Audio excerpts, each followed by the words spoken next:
जो लोग इस प्रिपरेशन में एंटर कर रहे हैं ये सोच कर कि पास होने के बाद मुझे बंगला मिलेगा, गाड़ी मिलेगी, आप यूट्यूब पे देखते हैं ऑफिस के अंदर जा रहे हैं, बाहर आ रहे हैं, सिक्योरिटी है, अगर ये सब देख के आप पढ़ाई कर रहे हैं तो आप बिल्कुल भी सस्टेन नहीं कर पाएंगे, क्योंकि ये सही रीजंस नहीं है प्रिपेयर करने के। आपको ये जॉब उसके प्रोस और कॉन्स जो भी है, पॉजिटिव्स और नेगेटिव्स, जो आपके पर्सनल सैक्रिफाइसेस होते हैं while preparation and also while service, ये सब चीज़ों को अकाउंट में रखते हुए आपको प्रिपरेशन करना है। एकेडमिक्स में मेरा कभी ज़्यादा ध्यान नहीं था एज ए स्टूडेंट। मैं म्यूज़िक प्ले करता था, मैं स्पोर्ट्स प्ले करता था, लेकिन मैं कभी भी स्टैंड आउट स्टूडेंट नहीं था। In fact most of my years in school मैं लास्ट 5 या 10 स्टूडेंट्स में रहता था। क्लास के 60 स्टूडेंट्स में से मेरा 55th रैंक आता था, 60th रैंक आता था। एकेडमिक बैकग्राउंड नहीं था मेरा, लेकिन यूपीएससी के लिए मैंने एकेडमिक बैकग्राउंड बनाया, क्योंकि मुझे मेरी एक गर्लफ्रेंड भी थी, अभी भी है वैसे। हमने ऑलमोस्ट हमारा 5 या 6 ईयर्स का रिलेशनशिप रहा है, और through out the preparation long distance होता है, क्योंकि आप जानते हैं कि आप एक आइसोलेशन में चले जाते हैं पढ़ते समय। ऐसा तो होता था कि मेंस के टाइम में 15-20 दिन बात ही नहीं करता था। उनको बिलीव था कि एक दिन मुझसे ये हो पाएगा, और जो मैं सैक्रिफाइसेस कर रहा हूँ वो एक बड़े सपने को देख के कर रहा हूँ। एक्चुअली हम कॉलेज में मिले थे, 3rd ईयर ऑफ जो हमारा 5 ईयर कोर्स था, हम क्लासमेट्स थे। घर को छोड़ के एक रेंटल एकोमोडेशन लेके दूसरे सिटी में चला गया था। एनवायरनमेंट पढ़ता था तो मैं इतना प्रभावित हो गया था एनिमल्स और उन सब के बैकग्राउंड को लेके, मैंने अपना व्हाट्सएप डीपी को ब्लैक बक बना दिया था। मैं जब मॉडर्न इंडिया पढ़ता था तो लिटरली मेरे सपने में रविंद्रनाथ टैगोर आते थे। आपको एक लेवल ऑफ डेप्थ चाहिए सब्जेक्ट में, और आपके अंदर वो जब डेप्थ आता है ना, ऐसा नहीं कि मेरे को प्रीलिम्स के लिए ये फैक्ट याद रखना है, आपको एक डेप्थ आएगा एज अ ह्यूमन बीइंग, और जब आपको वो डेप्थ आएगा ना तो आपको क्वेश्चन किसी भी तरीके से ट्विस्ट करके पूछ लें, आपको आंसर आ जाएगा अंदर से। दोस्तों, इस वक्त हमारे साथ हैं भार्गव सर, जिन्होंने इस बार 2023 की जो रिजल्ट आई है यूपीएससी की, उसमें ही गॉट 264 रैंक। इनकी स्टोरी थोड़ी अलग है, डिफरेंट है, इसीलिए आप सभी से रिक्वेस्ट है कि इस वीडियो को अंत तक देखिएगा। सर, सबसे पहले congratulation. Thank you so much. Bhargav sir, अपने बारे में बताइए, फैमिली के बारे में बताइए और एजुकेशन के बारे में। सो मेरा नाम भार्गव है। अभी मैं 26 ईयर्स ओल्ड हूँ, and I am a lawyer by profession. मैंने अपना 5 ईयर्स का लॉ ओपी जिंदल यूनिवर्सिटी से किया है, सोनीपत हरियाणा। एंड जब से मेरा ग्रेजुएशन हुआ है 2020 में, I have been giving UPSC attempts. This is my 4th attempt and 3rd mains and 1st interview. And I have always wanted to be a civil servant because my mother is also an officer, and I have been inspired by her. आपकी जो mother हैं IAS है जी। तो कहीं ऐसा तो नहीं था कि एक फैमिली की तरफ प्रेशर था, बट आपकी चॉइस, आपका इंटरेस्ट किसी और प्रोफेशन में था? नहीं, मैं ये नहीं कहूँगा प्रेशर था। इनफैक्ट प्रेशर तो बिल्कुल भी नहीं था। I could have easily done law and I could have been a lawyer, लेकिन मेरा ही खुद का जो ओरिएंटेशन था, क्योंकि I have seen my mother work in the field and have lived with her, so I have heard those stories, I have met her batchmates, so I have had that orientation, and मेरे लिए यही था कि मुझे एक दिन civil servant बनना है, और वो मेरा खुद का डिसीजन था। अगर सिविल सर्विसेज नहीं होता तो एज ए सेकंड ऑप्शन आप लॉ में जाते, राइट? जी हाँ। तो फिर आपने लॉ क्यों किया? मतलब कुछ तो इंटरेस्ट होगा उसमें। हाँ, law is a very interesting subject, and मैंने ये आपने क्लैट भी, मतलब आई थिंक। जी, मैंने क्लैट भी दिया था 2015 में, और उसके बाद I joined OP Jindal university. Sir, मुझे पता चला है कि आप एक मतलब एवरेज स्टूडेंट थे, और बट एक एवरेज स्टूडेंट के अलावा आप में बहुत सारी आउटस्टैंडिंग क्वालिटी थी जो आपको यहाँ तक खींच के लाई। वो क्या झील था, वो क्या ताकत थी, वो किस तरह की एनर्जी थी आप में जो सिविल सर्विसेज की तरफ आपको खींच के लाया? ऑब्वियसली घर की तरफ से एक था माहौल, लेकिन फिर भी एक अंदर की इंटरेस्ट होती है। तो उन सब फैक्टर्स के बारे में बताइए जो आपकी ओवरऑल इस सक्सेस में एज ए सपोर्टिव कैटलिस्ट का काम किया है। ये बात तो सच है कि मैं कॉलेज में स्टूडेंट बहुत एवरेज था, एंड अगर एकेडमिक्स की बात करें तो I was not the best at it. But जो मैंने देखा है, मेरी मॉम को सेटिस्फैक्शन आता था अपने जॉब से। I think that satisfaction is something that I also always wanted to have. And जो भी काम आप करें, आप ऑलमोस्ट आपके एंटायर एडल्ट लाइफ उसी में स्पेंड करेंगे, दिन में 8-10 घंटे काम करेंगे। सो जो भी आप चूज़ करेंगे ऐसा होना चाहिए कि आपको उससे सेटिस्फैक्शन मिले। सिर्फ ऐसा नहीं कि आपको उसके जो पर्क्स मिल रहे हैं या घर मिल रहा है, वो सब सेकेंडरी चीज़ें हैं। जॉब से जो सेटिस्फैक्शन मैंने देखा है, मुझे भी ऐसा एक जॉब करना था जहाँ पर मुझे ये सेटिस्फैक्शन मिले। देखिए, इंटरेस्ट होना बहुत ज़रूरी होता है।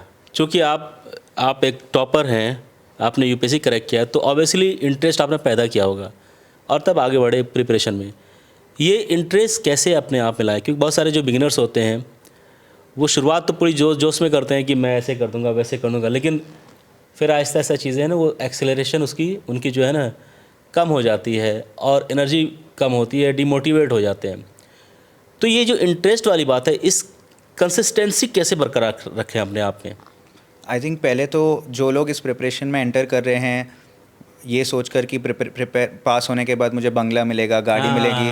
आप यूट्यूब पे देखते हैं ऑफिस के अंदर जा रहे हैं, बाहर आ रहे हैं, सिक्योरिटी है।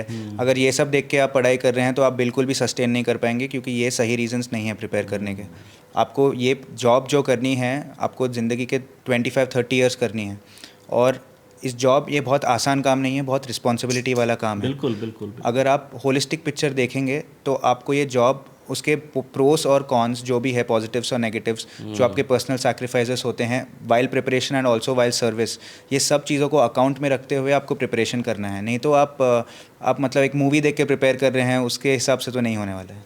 सर आपको क्यों ऐसा लग रहा कि आप एवरेज स्टूडेंट थे? किस तरह की, मतलब क्या आप ऐसा क्यों कह रहे हैं कि आप एवरेज स्टूडेंट थे? नहीं, क्योंकि एकेडमिक्स में मेरा कभी ज़्यादा ध्यान नहीं था एज अ स्टूडेंट। मैं म्यूज़िक प्ले करता था, मैं स्पोर्ट्स प्ले करता था, लेकिन मैं कभी भी स्टैंड आउट स्टूडेंट नहीं था। In fact most of my years in school मैं लास्ट 5 या 10 स्टूडेंट्स में रहता था। क्लास के 60 स्टूडेंट्स में से मेरा 55th रैंक आता था, 60th रैंक आता था, और जो भी लास्ट थे वो सारे मेरे बेस्ट फ्रेंड्स थे। तो सो ओवरऑल एकेडमिक बैकग्राउंड नहीं था मेरा, लेकिन यूपीएससी के लिए मैंने एकेडमिक बैकग्राउंड बनाया क्योंकि मुझे मैंने सुना है कि आपके भाई नीट की तैयारी कर रहे थे, मम्मी तो ऑलरेडी ही एक एटमॉस्फेयर माहौल मिला, और कौन कौन थे जिनकी सपोर्ट आपको मिली मतलब इस प्रिपरेशन में आगे बढ़ने के लिए? आई थिंक मेरे फादर जो थे उन्होंने मुझे ज़िंदगी भर बहुत सपोर्ट किया था। वो हमेशा मुझ में बिलीव करते थे, क्योंकि जब मैं ये डिसीजन बना रहा था कि मुझे प्रिपेयर करना है या नहीं, मैं तो यही कह रहा था कि शायद मुझसे नहीं हो ही नहीं पाएगा। तो उन्होंने यही कहा था कि आपसे जो चाहे वो हो सकता है, because I believe in you. So he played a very important role in supporting me. Unfortunately, just before the prelims of last year, he passed away, and just 1 month before.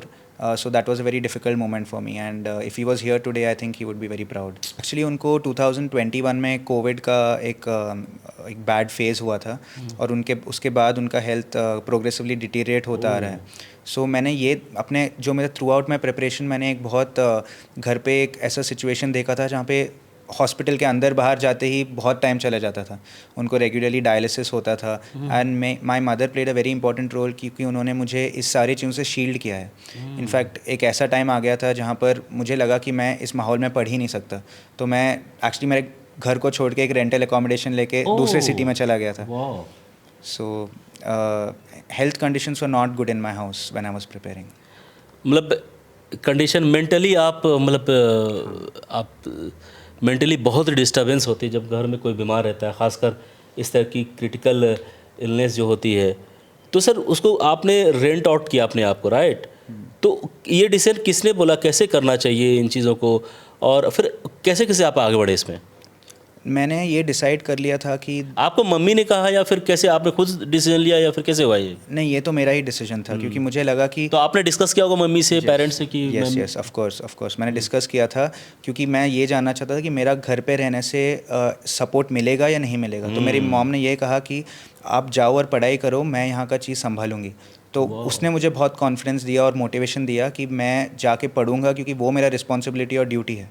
और घर पे जो हो रहा है, मेरे डैड ऑलरेडी टर्मिनल सिचुएशन में थे, सो उसमें वैसे भी मेरा कंट्रीब्यूशन नहीं रहेगा कुछ, और वो भी मुझसे यही चाहेंगे कि मैं पढूं। बहुत बढ़िया। मेरी एक गर्लफ्रेंड भी थी, अभी भी है वैसे। हमने ऑलमोस्ट हमारा 5 या 6 ईयर्स का रिलेशनशिप रहा है, और through out the preparation long distance होता है, क्योंकि आप जानते हैं कि आप एक आइसोलेशन में चले जाते हैं पढ़ते समय।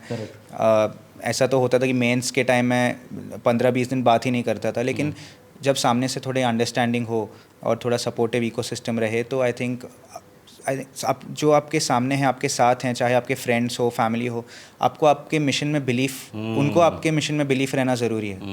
उनको बिलीफ था कि एक दिन मुझसे ये हो पाएगा, और जो मैं सैक्रिफाइसेस कर रहा हूँ वो एक बड़े सपने को देख के कर रहा हूँ। तो उन्होंने मुझे थ्रू आउट सपोर्ट किया है। बहुत बढ़िया। तो मैम अभी कहाँ हैं आपकी जो गर्लफ्रेंड है, अभी कहाँ पे है वो? अभी तो वो यूएस में उनकी पढ़ाई चल रही है। उन्होंने लॉस एंजलिस में अपना LLM किया है। एक्चुअली हम कॉलेज में मिले थे, 3rd ईयर ऑफ जो हमारा 5 ईयर कोर्स था, हम क्लासमेट्स थे।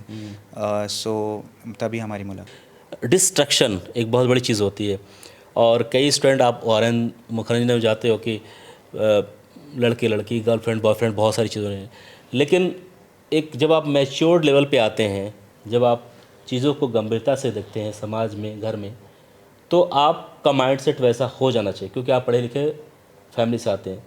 इनकी गर्लफ्रेंड थी, ये भी थे, लेकिन उन्हें प्रिपरेशन की और कोई भी डिस्ट्रक्शन नहीं था। ये भी एक बहुत बड़ा सपोर्ट है उनका। खुद का मैथ्स काफ़ी वीक था, और आप जानते हैं CSAT एवरी ईयर बहुत मुश्किल होते जा रहा है। उन्होंने मुझे CSAT पढ़ाया, महीनों के लिए पढ़ाया। इनफैक्ट एवरी डे हमारा 1-1 घंटे का, क्योंकि नीट की तैयारी कर रहे हैं तो नीट के लेवल का वो क्वेश्चन सॉल्व करते होंगे, राइट? हाँ, तो ऑलरेडी वो मैथ्स पे कमांड था, क्योंकि फिजिक्स रहता है नीट में। तो घर में ही आप सीसेट के टीचर आपको मिले, राइट? हाँ, बहुत लकी हूँ मैं। अरे। सो उसने बहुत हेल्प किया मेरा। और वैसे तो जब आइसोलेशन होता है, सो ही वाज आल्सो आइसोलेटेड, क्योंकि उनका भी प्रिपरेशन चल रहा था, तो हम दोनों एक दूसरे के कंपेनियंस बन गए थे जर्नी में। बहुत बढ़िया। तो फिर वो किस टाइम आपको पढ़ाते थे? वो भी अपनी तैयारी कैसे मैनेज करते थे आप? नहीं, तो हम लोग एक्चुअली हमारा ये डील था कि अगर मैं रोज़ उसके साथ 1 घंटा टेनिस खेलूंगा तो मुझे 1 घंटा CSAT अरे पढ़ेगा। वाह! अगर कोई कहे कि सिविल सर्विस तैयारी करनी है, उसके लिए आप बुक लिस्ट बना दी, आपको कम से कम 20-25 बुक आपको पढ़नी है, तो वो देख के ही नर्वस आ जाता है। अगर हम बोलेंगे ना सिर्फ ये 5 बुक पढ़ लो, तुम UPSC क्लियर कर लोगे, क्या कुछ इस तरह की स्ट्रेटेजी हो सकती है? सिलेक्शन है ना, सिलेक्शन जो आपकी स्टडी मटेरियल की होती है, उसमें बताइए कि हम ये जो कॉम्प्लेक्सिटी है UPSC का, जो डर है, फेयर है, इसको हम शुरुआती दौर में कैसे सिंपल सरल बनाएं? आई थिंक प्रिपरेशन में जागरूक रहना बहुत ज़रूरी है, क्योंकि मैंने एक चीज़ पढ़ा था बहुत साल पहले जो मुझे बहुत काम आया, कि आप 5 बुक एक बार पढ़ेंगे वर्सेस 1 बुक 5 बार पढ़ेंगे, तो सेकंड वाले में ज़्यादा बेनिफिट आएगा। अगर आप 20-25 बुक पढ़ रहे हैं तो उसका बस रीसेल वैल्यू बढ़ेगा जब रद्दी वाले को देंगे, उससे ज़्यादा कुछ काम नहीं है। आपको 5 से 7 बुक अच्छे से पढ़ना है, 5 बार पढ़ना है, और अगर आप वो कर लेंगे तो आपका बेसिक्स इतना स्ट्रांग हो जाएगा कि उसके बाद जो आप करंट अफेयर्स पढ़ रहे हैं वो आपको अपने आप मतलब आपको याद होना शुरू हो जाएगा। सो ये बात से नहीं डरना है कि बहुत ज़्यादा पढ़ना है, बहुत ज़्यादा नहीं पढ़ना है, बहुत अच्छे से पढ़ना है, बहुत अच्छे से पढ़ना है, कम चीज़ें अच्छे से पढ़ना है। बिल्कुल। सर, कभी आपको नहीं लगता था कि यार इतनी चीज़ें कर रहा हूँ, बोर हो रहा हूँ, आई एम फीलिंग बोर? और बहुत सारे स्टूडेंट प्रिपरेशन के दौरान बोर हो जाते हैं पढ़ाई लिखाई, तो वो बोरनेस जो है उसको कैसे हम निकालें? क्योंकि आप पढ़ाई ऐसा करो कि आपको एक होता है ना, मोहब्बत सी हो जाती है पढ़ते पढ़ते। अच्छा, पढ़ाई बंद करो यार, कितना अच्छा वो वक्त था। मतलब मैं खुद इस चीज़ को सोच रहा हूँ, मैंने भी प्रिपरेशन की है कि किताबों से मोहब्बत हो जाती थी। तो जब आपको किताबों से मोहब्बत हो रही, चीज़ें समझ में आ रही है, आप सॉल्व कर रहे हो, जिस कॉन्फिडेंस बढ़ी, तो अंदर से और एनर्जी बढ़ती है। ये कैसे पैदा करें? क्योंकि जब ये चीज़ आ गया ना, तो आपने आधी जो है फतह कर ली प्रिपरेशन की। इसको कैसे हम तैयार करेंगे? इस चीज़ के लिए क्या क्या टूल्स टेक्निक्स होने चाहिए ताकि हम इस स्टेज पे आ जाएं और हमारा थॉट प्रोसेस UPSC के लिए बेहतरीन हो जाए? आई थिंक पहली बात है कि आजकल जो ज़्यादातर लोग पढ़ते हैं वो बहुत एग्ज़ाम ओरिएंटेड पढ़ते हैं। अच्छा। जैसे मैं करंट अफेयर्स पढ़ रहा हूँ तो करंट अफेयर्स मैगज़ीन पढ़ रहा हूँ, मैं वीडियो देख रहा हूँ तो UPSC कोचिंग का वीडियो देख रहा हूँ। थोड़ा आप खुल के सोचिए, खुल के पढ़िए, क्योंकि आपको एक सब्जेक्ट में इन डेप्थ जाना है, आपको मज़ा आना चाहिए सब्जेक्ट में। जैसे मुझे याद है जब मैं एनवायरनमेंट पढ़ता था तो मैं इतना प्रभावित हो गया था एनिमल्स और उन सब के बैकग्राउंड को लेकर, मैंने अपना WhatsApp DP को ब्लैक बक बना दिया था। और मैं जब मॉडर्न इंडिया पढ़ता था तो लिटरली मेरे सपने में रविंद्रनाथ टैगोर आते थे। सो आपको एक लेवल ऑफ डेप्थ चाहिए सब्जेक्ट में, और आपके अंदर वो जब डेप्थ आता है ना, ऐसा नहीं कि मेरे को प्रीलिम्स के लिए ये फैक्ट याद रखना है, आपको एक डेप्थ आएगा एज अ ह्यूमन बीइंग। और जब आपको वो डेप्थ आएगा ना, तो आपको क्वेश्चन किसी भी तरीके से ट्विस्ट करके पूछ लें, आपको आंसर आ जाएगा अंदर से। कभी आपको ये नहीं लगता था कि ये 4 अटेम्प्ट हो गए ना सर, अभी 4th अटेम्प्ट, पहले में भी सफलता नहीं मिल रही, दूसरे में भी नहीं मिलती रही, तीसरे में नहीं, तो आपको ऐसा नहीं लगा कि यार मम्मी से बात करें, मम्मी अब नहीं होगा, छोड़ देते हैं, है ना, कुछ और करते हैं, लॉ में जाते हैं? कभी कुछ ऐसा लगा बीच में आपको? नहीं, मैं कहाँ पर भी जाऊँ वो डिसीजन तो मेरा ही था। मेरी मदर मुझे ऑफकोर्स सपोर्ट करती है अगर मुझे कहीं और जाना होता तो, लेकिन बहुत मुश्किल होता क्योंकि मैं फ़र्स्ट टाइम लॉयर हूँ, मुझे बिल्कुल ग्राउंड ज़ीरो से स्टार्ट करना पड़ता है, और लिटिगेशन में बहुत भाग दौड़ रहती है, मुश्किल काम रहता है स्टार्टिंग में एटलीस्ट।